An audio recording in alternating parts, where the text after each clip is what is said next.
Selamat petang, salam sejahtera. Terima kasih karena bersama dengan saya di Nazili Unity Channel. Ada orang mengatakan selamat tinggal KJ, selamat bye-bye KJ. KJ sudah tidak ada harapan lagi, dan ada juga kata KJ nak pergi kemana lagi. Dan memang kata mereka KJ memang tidak akan bertanding dalam PRU atau PRN. Ini semua apabila seorang pemimpin daripada Bersatu telah mengingatkan bahawa sudah masanya untuk bersatu, perlu move on. Tajuk ini dipetik daripada Sabuddin Hussein. Bersatu, jangan buang masa lagi fikir tentang KJ. Timbalan Presiden Bersatu Ahmad Faizal Azumu berkata, persoalan sama ada bekas pemimpin UMNO Khairi Jamaluddin akan menyertai parti itu atau sebaliknya tidak lagi perlu difikirkan. Beliau berkata banyak perkara lain yang perlu diberi perhatian berbanding hanya tentang seorang pemimpin politik kerana mereka datang dan pergi, kata beliau lagi. Apa pendapat anda? Adakah anda juga setuju dengan apa yang dikatakan oleh Ahmad Faizal Azumu ini? Bahawa apa yang perlu dibuat oleh parti Bersatu ialah mereka tidak perlu memikirkan lagi, jangan lagi buang masa fikir tentang KJ. Beliau berkata banyak perkara yang perlu difikirkan, yang perlu diberi perhatian, yang lebih penting daripada seorang pemimpin politik kerana mereka datang dan pergi. Saya harap kita tak perlu terlalu fikir tentang seorang pemimpin, tapi perlu bimbang keadaan kos sara hidup rakyat begitu tinggi dan sebagainya yang perlu diberikan keutamaan, kata Faizal Azumu lagi. Saya tak tahu bijak bila Faizal Azumu ni begitu bijaksana sekali. Pemimpin politik datang dan pergi, kita semua sepatutnya beri fokus untuk pelihara rakyat berbanding memikirkan di mana seseorang nak bertanding, kata beliau lagi. Beliau berkata demikian pada sidang akhbar di Bilik Gerakan PN Negeri Sembilan di Seremban, menjawab persoalan tentang kedudukan bekas ahli parlimen Rembau itu dalam Bersatu. Faizal bagaimanapun berkata, beliau menghargai pemimpin seperti Khairi yang mengutamakan rakyat berbanding kedudukan politiknya. Saya lihat beliau sebagai seorang tokoh pemimpin yang sanggup bekerja untuk rakyat dan negara dalam apa jua kapasiti. Itu jauh lebih penting, katanya lagi. Dilaporkan sebelum ini bahawa Presiden Bersatu Muhyiddin Yassin enggan mengulas lagi mengenai tawaran kepada Khairi Jamaluddin untuk menyertai Bersatu. Muhyiddin yang juga pengerusi Perikatan Nasional berkata Khairi sudah menjelaskan mengenai tawaran itu di podcast Keluar Sekejap. Dalam episod terbaru Keluar Sekejap pada Rabu, Khairi berkata beliau memohon masa tambahan untuk memikirkan tawaran menyertai Bersatu yang dibuat Muhyiddin bulan lepas. Jadi saya tertarik apabila tindakan bijaksana daripada Faizal Azumu atau Peja ini amat baik sekali apabila beliau kata banyak perkara lain lagi yang perlu diberi perhatian yang lebih besar, lebih penting berbanding hanya tentang seorang pemimpin politik kerana mereka datang dan pergi. Jadi memang betul lah seperti yang dikatakan Peja itu, tak perlu fikir lagi tentang KJ mau menyertai Bersatu atau tidak. Dan Peja juga berkata, saya harap kita tidak perlu terlalu berfikir tentang seorang pemimpin, tapi perlu bimbang tentang kos sara hidup rakyat yang begitu tinggi dan sebagainya yang perlu diberikan keutamaan, katanya. Pemimpin politik datang dan pergi, kita semua sepatutnya memberi fokus kepada pelihara rakyat berbanding memikirkan di mana seseorang nak bertanding, kata beliau lagi. Sekian dulu untuk kali ini, ikuti terus ulasan selepas ini. Sehari selepas pilihan raya atau kempen bermula, Selangor dah bubar, Kelantan juga dah bubar. Tiba-tiba tersebar satu kenyataan keratan luar biasa yang menulis tentang 3 amanat buat pejuang Islam. Tetapi ianya telah dinafikan oleh PAS. PAS telah menafikan bahawa Hadi mengeluarkan amanat halalkan fitnah, bunuh. Wah, ini satu perkara yang harus tidak terjadi di Malaysia. Tidak boleh berlaku langsung di Malaysia. Berita ini saya petik daripada Malaysia Kini dan saya akan bacakan secara terang dan bulat kepada anda tanpa saya tokok tambah. Tidak pernah Abdul Hadi Awang mengeluarkan kenyataan berbaur ganas sebagai amanah untuk para ahli PAS, kata juru cakap parti itu hari ini. Kenyataan ringkas itu dibuat ekoran tersebarnya poster mendakwa Presiden PAS terbabit kononnya menghalalkan 3 perbuatan yang bercanggah dengan agama, yaitu memfitnah, memutuskan persaudaraan, dan membunuh. Bercakap kepada Malaysia Kini, Setiausaha Akbar Abdul Hadi, Abdul Malik Abdul Razak memberitahu kenyataan tersebut adalah tidak benar. Harap maklum bahawa poster yang disebarkan itu adalah fitnah dan palsu. Tuan Guru Abdul Hadi tidak pernah mengeluarkan amanat tersebut, katanya. Terdahulu, tular tangkap layar yang mendakwa kononnya Abdul Hadi memberikan 3 amanat kepada pejuang Islam. Poster itu turut dikaitkan dengan nama adun kubu gajah di Perak, Khalil Yahya. Khalil beberapa hari lalu terbabit menyebarkan dakwaan kononnya ahli Parlimen Seputih Teresa Cook dilantik menjadi pengerusi Felda bagi menggantikan pemimpin UMNO Idris Jusso. Khalil sudah mengakui kesilapan tersebut dan meminta maaf. Pihak adun PAS itu juga mendakwa hantaran berkenan bukan dibuat oleh Khalil sendiri, sebaliknya dilakukan penyelenggara akaun Facebook-nya. Untuk rekod, Abdul Hadi bukanlah asing dengan amanat dalam langkah politik PAS. Pada awal 1980-an, kenyataan dibuatnya dalam ceramah semasa mengkritik UMNO BN menjadi terkenal selama bertahun-tahun. Kata-kata ucapan disebut Abdul Hadi di Banggol Peradong, Kuala Terengganu pada April 1981 itu kemudian dikenali sebagai amanat Haji Hadi.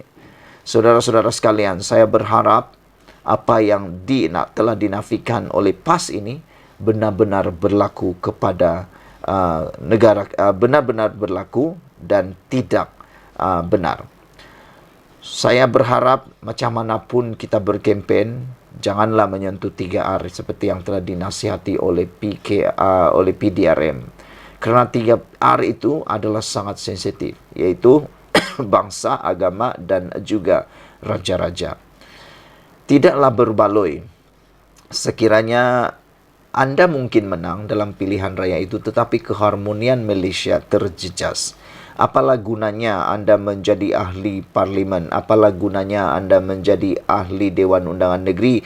Apalah gunanya Anda menjadi kerajaan di dalam sesebuah negeri maupun kerajaan di negara Malaysia ini kalau sudah nasi menjadi bubur sehingga ketentraman keharmonian Malaysia tergadai? Berlaku kekacauan di sana-sini, berlaku ketidakstabilan ataupun berlaku ketakutan di sana-sini, tak amat-amat tidak berbaloi. Janganlah kita sampai terjadi yang dipanggil nasi sudah menjadi bubur, barulah kita terengada. Sekian dulu untuk kali ini, ikuti terus ulasan selepas ini. Selamat petang, salam sejahtera. Terima kasih karena bersama dengan saya di Nazili Nudity Channel. Isu yang hangat pada petang ini daripada media sosial ialah apabila seorang pemimpin DAP iaitu Tony Pua menulis dan menggelar Barisan Nasional sebagai pakatan yang korup dan menyatakan bahawa beliau kata harap PH bentuk kerajaan sendiri. Sebelum saya teruskan ulasan kali ini, jangan lupa tinggalkan komen Anda, tekan butang subscribe. Saudara-saudara sekalian, ada 2 perkara isu pokok dalam ulasan kali ini. Pertama, siapa liability dalam kerajaan perpaduan pimpinan Anwar Ibrahim pada waktu ini? Adakah DAP ataupun UMNO Barisan Nasional itu sendiri? Sebelum Anda memberikan apa-apa ulasan, Anda jawab dulu 2 persoalan ini. Siapa liability di dalam kerajaan perpaduan ini? Adakah DAP ataupun UMNO Barisan Nasional? Jika Anda dapat menjawab 2 persoalan mudah itu, Anda akan ikuti dan Anda akan dapat mengulas politik dengan lebih baik. Kita akan berfikiran matang dan kita akan berfikiran terbuka. Walau bagaimanapun, tindakan Tony Pua mengecam ataupun menyelar Barisan Nasional dengan menggelar Barisan Nasional sebagai pakatan yang korup dan beliau berharap untuk PH bentuk kerajaan sendiri adalah satu komen yang amat-amat sensitif dan amat-amat melukakan UMNO dan Barisan Nasional yang mana pada ketika ini berada dalam kerajaan perpaduan pimpinan Anwar Ibrahim. Sehingga pada waktu ini timbul pelbagai persoalan besar yang berkait dengan perkembangan terkini Tony Pua menggelar BN Pakatan Korup tersebut. Ada beberapa pemimpin daripada UMNO yang paling lantang, yaitu Ashraf Wadi Dusuki dan beberapa pemimpin yang lain mendesak DAP jangan mencalonkan Tony Pua dalam PRN. Ada juga yang mendesak MCA atau MIC kalau saya tak silap telah pun mendesak DAP kalau berani, kata mereka, ambil hukuman yang paling setimpal dan berat terhadap Tony Pua. Dan mereka tidak keberatan untuk mencadangkan DAP memecat Tony Pua daripada kerajaan ataupun daripada parti tersebut. Walaupun Anthony Loke telah menyatakan bahawa kenyataan daripada Tony Pua itu tidak mewakili DAP, namun telah menimbulkan pelbagai persoalan besar dan lebih memanaskan lagi dunia politik Malaysia dikala kempen pilihan raya sudah bermula pada hari ini. Dan salah seorang yang lantang bercakap, iaitu Isham Jalil, juga mengatakan bahawa BN sedia untuk jadi pembangkang, DAP boleh tinggalkan UMNO. Saudara-saudara sekalian, apa yang menjadi persoalan kita ialah apabila Isham Jalil mengatakan perkara tersebut, iaitu BN sedia jadi pembangkang, DAP boleh tinggalkan UMNO. Kita pun tahu DAP dan UMNO sebenarnya tak pernah bersepakat sebelum ini, sebelum terbentuknya kerajaan perpaduan. Tetapi oleh kerana titah ke bawah Duli Yang Maha Mulia yang di-Pertuan Agong, maka terbentuklah kerajaan yang menggabungkan seteru politik utama di Malaysia ini. Isham Jalil, ahli Majlis Kerja Tertinggi UMNO, mengatakan bahawa Tony Pua yang menggelar Barisan Nasional sebagai pakatan yang korup harus dibidas. Menurutnya, Tony Pua disarankan untuk memberi cadangan kepada pemimpin parti DAP supaya meninggalkan UMNO daripada kerajaan perpaduan sekiranya parti itu dilihat terlalu korup. Menjadi persoalan kita ialah kalau DAP meninggalkan kerajaan perpaduan ini, saya yakin kerajaan perpaduan ini akan tumbang. Kerana banyak kerusi dipegang sebenarnya oleh DAP berbanding UMNO. Tetapi kalau UMNO yang tinggalkan kerajaan perpaduan, tidak ada kesan langsung kepada kerajaan perpaduan ini.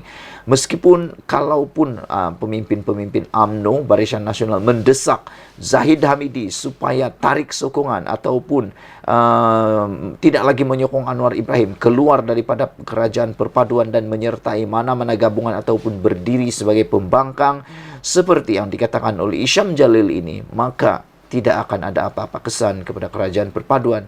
Dan mungkin seperti ulasan awal saya tadi, liability besar kepada Anwar Ibrahim sebenarnya sudah hilang.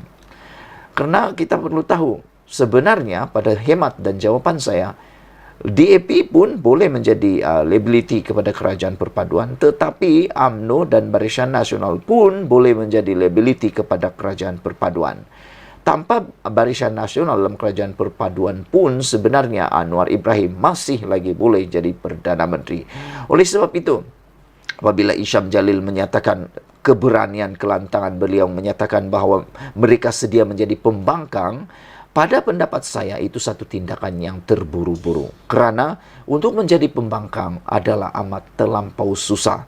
UMNO hanya mampu menjadi pembangkang sewaktu sebelum langkah Sheraton selama 22 bulan saja. Tetapi sudah tidak tahan, sudah tak tahan lagi sehingga turut terlibat di dalam langkah Sheraton dalam membentuk kerajaan campuran Perikatan Nasional BN sewaktu langkah Sheraton.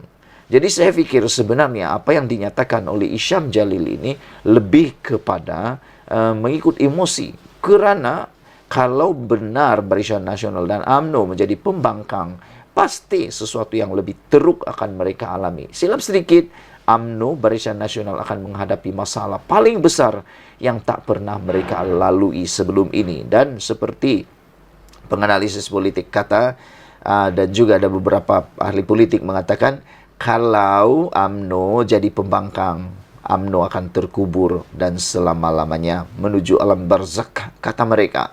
Jadi itu sebabnya saya mengatakan bahwa tindakan Tony Pua membuat pernyataan seperti itu sebenarnya sudah lama beliau lakukan, bukan pada waktu ini. Sudah lama DAP sebenarnya terbiasa. Sudah lama DAP menggunakan naratif seperti itu. Sejak sebelum lagi mereka membentuk kerajaan dahulu, sudah mereka gunakan naratif cerita seperti itu, yaitu Barisan Nasional Pakatan Korup. Tetapi oleh kerana membentuk kerajaan, maka mereka harus menjaga buah mulut mereka, mesti menjaga hati mereka, mesti menjaga mulut mereka, kerana sekarang ini mereka bersama dalam satu pasukan.